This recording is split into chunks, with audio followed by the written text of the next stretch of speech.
We have been blessed with a strawberry Frosty from Wendys for a limited time. I hate limited time products because they can only be enjoyed when the company allows you to. That's why I knew I had to make a lower calorie, higher protein version that can be made easily and quickly without sacrificing on flavor. And that is exactly what we're going to do here today. A high protein strawberry Frosty that has the same consistency of a Frosty and tastes nearly identical to the real thing.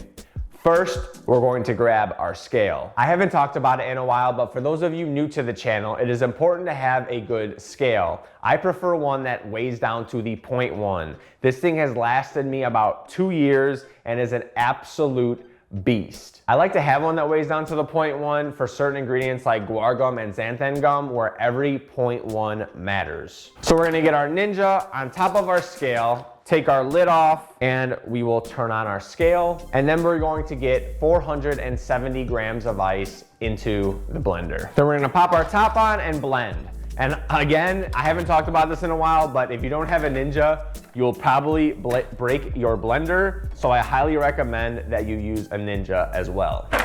And we will blend for 1 minute. All right, we'll pop our top off. And I like to use a high protein milk like Fairlife, and I have the fat-free version here today. And we will use 110 grams. We gotta have our strawberry flavoring, and I found by far the best, most realistic Frosty tasting additive was the Torani strawberry puree blend. I got this on Amazon. I will link anything that I use in the description below so you could check it out. But this is well worth the purchase because it tastes so damn similar. And whenever I make a copycat recipe, I just don't make it to just look like it or to just get views. I want it to taste like the real thing, and this does the job. I used Nesquik strawberry powder, I used Nesquik strawberry syrup, I used Hershey's strawberry syrup, and I used Great Value strawberry syrup, which sucked, so I threw it out already. But I did several different tests. I used vanilla pudding mix, I used strawberry jello pudding or jello mix. I used everything. So trust me when I say this is the way to go. And we're going to use 40 grams. Then we will use 4.2 grams or a teaspoon of vanilla extract. And lastly, we will use 2 grams of salt. All right, we don't need to touch it. We're gonna pop our top back on and blend for another minute. By the way, all these blends are on high. All right, this is where we gotta start doing a little bit of work. Very little though. So we grab a rubber spatula here, and I am going to take this out, and we're gonna put the blender stick on top of the lid so we make less of a mess. And I wanna get this pretty thoroughly mixed. And make sure if there's anything sticking, like any ice or anything on the bottom, that you pull all of that up. But this should be super thick consistency right now, even before adding any of our thickeners. All right, that's good enough. I move the ice cream out of the way so I can see where the blender stick goes back in, and I pop it back in. And now we're gonna go in this exact order. Don't ask me why, there must be some science behind it, but this is how you get the best consistency and texture for your protein ice creams. We're gonna start with 7 grams of vanilla jello pudding, sugar-free, fat-free. Then we're gonna go with a Guar Gum, Xanthan Gum combination. It helps make, again, the texture smoother and more like real ice cream consistency. So we're gonna go with 1 gram of Guar Gum and 1 gram of Xanthan Gum. And if you only have one or the other, feel free to use 2 grams of the one that you do have. Next, we're gonna get a whey casein blend. I'm using PE Science Gourmet Vanilla, code E4CM, saves you 10%. And I'm gonna use 40 grams here, which is just a little over a scoop and a quarter. But if you have a different vanilla whey casein blend, that's fine, you can use that. And I would say use about a scoop and a quarter, but you may have to adjust as you make more of the Frosties, because every whey casein blend is different, has different amounts in it, a different protein, and will create a different end product.